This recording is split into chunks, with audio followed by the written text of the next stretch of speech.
त्यात अण्णासाहेब जहागीरदार पानवडीकर, खोसेसाहेब देवास्कर, नारायणराव गुंजावळ, लक्ष्मणबुवा व पुण्याचीही काही मंडळी आली होती. त्यांच्या समक्ष प्रेमजी यांनी बांधलेल्या पाठशाळेचे उद्घाटन झाले. त्यात 10 ते 15 विद्यार्थी पाठशाळेत शिकण्यात येत होते. त्या अभ्यासक्रमात पाठांतर, अभंग पाठांतर, ज्ञानेश्वरी वाचन, तत्त्वज्ञानाचा अभ्यास होता. ते शिकण्यासाठी मास्तर असे. नसेलच तर तेव्हा सोमेश्वर स्वतः अभ्यास विद्यार्थ्यांना शिकवत असत. जे विद्यार्थी पाठशाळेत शिक्षण घेतात त्यांची जेवणाची सोय महंत करीत असतात. विद्यार्थ्यांना नियमित पूजा आरती करावी असं सांगत. विद्यार्थी सकाळी देवास स्नान, गंध, पुष्प, दीप, नैवेद्य अर्पण करत. अस्तमानी आरती करत. मठाधिपती झाल्यानंतर सोमेश्वरगिरी महाराज नाथगिरी महाराजांच्या मार्गदर्शनानुसार वाऱ्या करू लागले. अखंड हरिनाम सप्ताह घेऊ लागले. स्वतः गंगागिरी महाराज जेव्हा पंढरपूरला जात तेव्हा ते इंद्रायणीच्या दक्षिण तीरी भाऊसाहेब देहुरगडाच्या फळावर थांबत असत व कीर्तन करत असत. त्यांच्या पश्चात दत्तगिरी बुवा व नाथगिरी बुवांनी ही परंपरा पुढे नेत देहूकरांच्या फळावर भजन कीर्तनाचा करण्याचा शिरस्ता चालूच ठेवला होता. परंतु सोमेश्वरगिरी महाराज जेव्हा सन 1848 साली पंढरपुरात गेले तेव्हा त्यांच्याबरोबर 15-20 टाळकरी व 1,500-2 हजार वारकरी होते. दिंडी आळंदीला पोहोचल्यावर सोमेश्वरगिरी महाराजांनी गंगागिरी महाराज नावाचा स्वतंत्र फड तयार केला. त्या दिंडीचे मालक सोमेश्वरगिरीच होते. आषाढीची एकादशी झाल्यानंतर त्रयोदशीचा काला करून दिंडी देहूस मुक्कामास जात असे. मार्गशीर्ष शुद्ध पंचमीस दिंडी पुन्हा बेटात येत असे. अशा वाऱ्या नियमित व नियमाने चालू लागल्या. सोमेश्वरगिरी उर्फ कोंडाजी काका यांचा लोकसंग्रह विपुल असल्यामुळे बेटाच्या आजूबाजूची व इतर गावकरी त्यांना कीर्तनाला बोलवू लागले. प्रवचनांची संख्या वाढली. बेटावर येणाऱ्यांचा राबता वाढू लागला. सर्व लोक आदराने कोंडाजी काकांकडे पाहू लागले. त्याचा परिणाम म्हणून सप्ताहाची व्याप्ती वाढू लागली. गंगागिरी महाराजांसारखेच सोमेश्वरगिरी महाराज सप्ताह घेऊ लागले. दूर दूरहून लोक सप्ताहासाठी येत असत. सोमेश्वरगिरीजींनी आपला आवाका फक्त सप्ताहापुरता मर्यादित न ठेवता सामाजिकतेचेही भान ठेवले. महंत गंगागिरी महाराजांनी पुणतांब्यात चांगदेव मंदिरासमोर सभामंडप बांधला. ह्या गोष्टीला स्मरून सोमेश्वरगिरींनी मंदिराच्या मागे गोदावरी नदीवर येण्या जाण्यासाठी शके 1853-54 साली घाट बांधला. त्या कामी पुणतांब्याचे रामजी पाटील व एक इंजिनियर यांच्या साहाय्याने कामास सुरुवात केली. लोकल बोर्डातून मदतीचे रुपये घेतले व शहाबादी फरशी व दगडाचा वापर करून घाट पूर्ण केला. त्यासाठी यमाजी पाटील, भीमाजी दादा सुतार, दादा गणपत पाटील यांची बरीचशी मदत झाली. त्यानंतर तो सर्वांसाठी खुला झाला. पुणतांबा येथे सोमेश्वरगिरीजींचे येणे जाणे अधिक वाढले. ओळखी, शिष्यवर्ग वाढला. त्यामुळे सप्ताहाची गर्दी आणि संख्याही वाढू लागली. सप्ताहाचे स्वरूप बदलून फारच मोठे झाले. लांब लांबच्या गावी सप्ताह होऊ लागले. इकडे सरला बेटाचा व्यापही वाढला होता. शेतीची कामे सुरळीत चालल्याने उत्पन्नातही वाढ झाली होती. बेटात अंध अपंगासमवेत विद्यार्थीही शिक्षण घेत होते. गंगागिरी महाराजांच्या समाधीचे दर्शन घेण्यासाठी भाविक येत असत. प्रत्येक महिन्याच्या शुक्ल एकादशीस वारी भरते. गावोगावची सर्व मंडळी स्नान व दर्शन करून परत जात असत. परंतु सोमेश्वरगिरी महाराज मठाधिपती झाल्यापासून भजन कीर्तन होत असे. द्वादशीस प्रयोजन करायचे. आपली गंगागिरी महाराजांची प्रतिश्रद्धा अर्पण करण्यासाठी 1854 म्हणजे 1932 साली गंगागिरी महाराजांच्या समाधीसमोर अखंड विनानाद सुरू केला. तो आजतायक चालू आहे. विनावादनासाठी पहारेकरी मोठ्या संख्येने पुढे आले. त्यामुळे प्रहर नेमून विनावादनाची सेवा सर्वांना मिळण्याची सोय करण्यात आली. या पहारेकऱ्यांना सोमेश्वरगिरी महाराज बेटावरच जेवण्यास सांगत असे. दररोज प्रातःसमयी आपले गुरुवर्य नाथगिरींच्या दर्शनास कोंडाजी काका जात असे. क्षेम कुशल विचारत असत.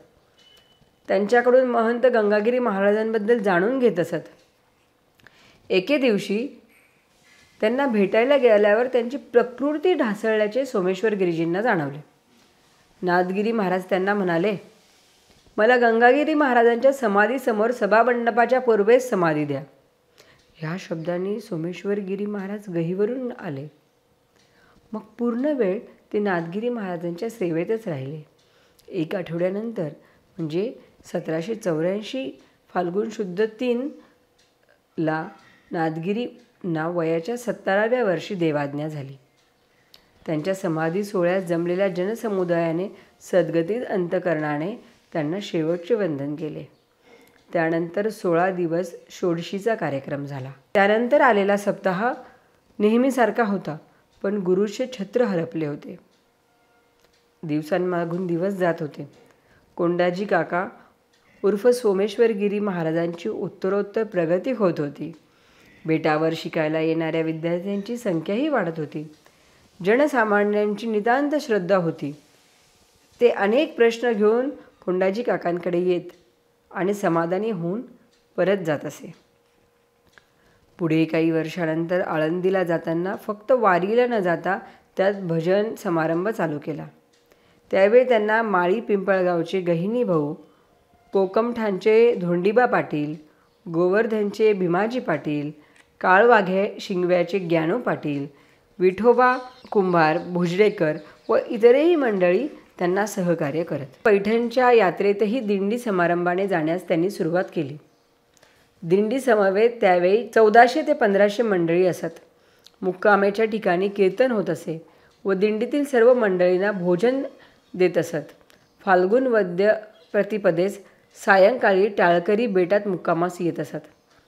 फाल्गुन वद्य पंचमीस पैठणला पोहोचल्यानंतर अष्टमीपर्यंत थांबून तेथे एकादशीस नेवासा येथे मुक्काम होत असे. तेथे एकादशी, द्वादशी, त्रयोदशी 3 दिवस दुपारी 3 ते 5 ज्ञानेश्वरी पारायण व रात्री कीर्तन होत असे. त्रयोदशीचा काला झाल्यावर चतुर्थीस निघून दिंडी बेटावर येत असे. शके 1884 साली म्हणजे 1942 साली स्वातंत्र्य लढा झाला. तेव्हा काही भूमिगत सेनानी बेटावर येऊन थांबले होते. त्यांनी सोमेश्वरगिरी महाराजांना सहारा मागितला. आपल्या परीने संपूर्ण मदत महाराजांनी केली. अशा प्रकारे सोमेश्वरगिरी महाराजांची प्रगतीची घोडदौड चालू होती. बेटावर मिळालेले उत्पन्न व कीर्तन प्रवचनातून मिळालेले मानधन यांच्या साह्याने शके 1860 साली आळंदी येथे संत ज्ञानेश्वरांनी भिंत चालवली. त्या जागेच्या समोर 44 गुंठे जागा घेतली. त्या ठिकाणी आश्रम बांधला. मठाच्या शेजारील उर्वरित जागा त्यांचे परिचित गृहस्थ श्री रामचंद्र महादू गावडे राहणार आळंदी यांना निम्म्या वाट्याने करायला दिली.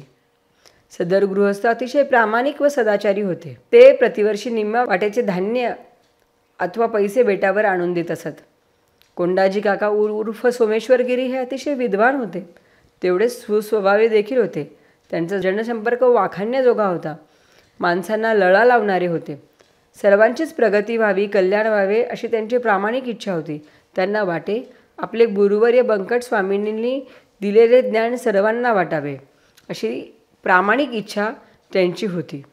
जे जे आपणासी ठावे ते ते इतरांसी द्यावे, शहाणे करून सोडावे सकळजण असे त्यांचे म्हणणे होते. वारीच्या निमित्ताने त्यांच्या पंढरपूर व आळंदी येथील बंकट स्वामींच्या आश्रमात नेहमी भेट होत असत. नवीन आलेला शिष्य शिक्षक सोमेश्वरगिरीजी तिथे गेल्यावर नेहमी त्यांच्या समन्वयात राहण्याचा प्रयत्न करत असत. सर्वच ठिकाणाचा म्हणजे सरला बेटावरील शेतीचा, सप्ताहाचा, ज्ञानाचा, पाठशिलेचा विस्तार आता वाढला होता. विद्यार्थ्यांची संख्याही वाढली होती. विद्यार्थ्यांना शिकवण्यासाठी म्हणून बंकट स्वामींच्या आश्रमातून 1867 साली बलभीम जाधव या शिक्षकाची नेमणूक करण्यात आली. हे शिक्षक अतिशय कुशाग्र बुद्धिमत्ता असणारे होते. विद्यार्थ्यांना फार उत्तम मार्गाने ज्ञानदानाचे कार्य करत असत. त्यांचा ज्ञानाचा व्यासंग मोठा होता. बलभीम स्वतः अनेक वर्ष विद्यार्थी व शिक्षक म्हणून वारकरी शिक्षण संस्थेत कार्यरत होते. जेव्हा ते शिक्षक म्हणून बेटावर आले तेव्हा त्यांचे वय 30 वर्ष होते. 1944 साल स्वातंत्र्य संग्रामाने चांगला जोर धरला होता. अशा काळात बलभीमाचे सरला बेटावर आगमन झाले. त्यांनी पाठशाळेची बाजू चांगली सावरून घेतली. सोमेश्वरगिरींनी आपले लक्ष सप्ताह व देवदर्शनावर केंद्रित केले.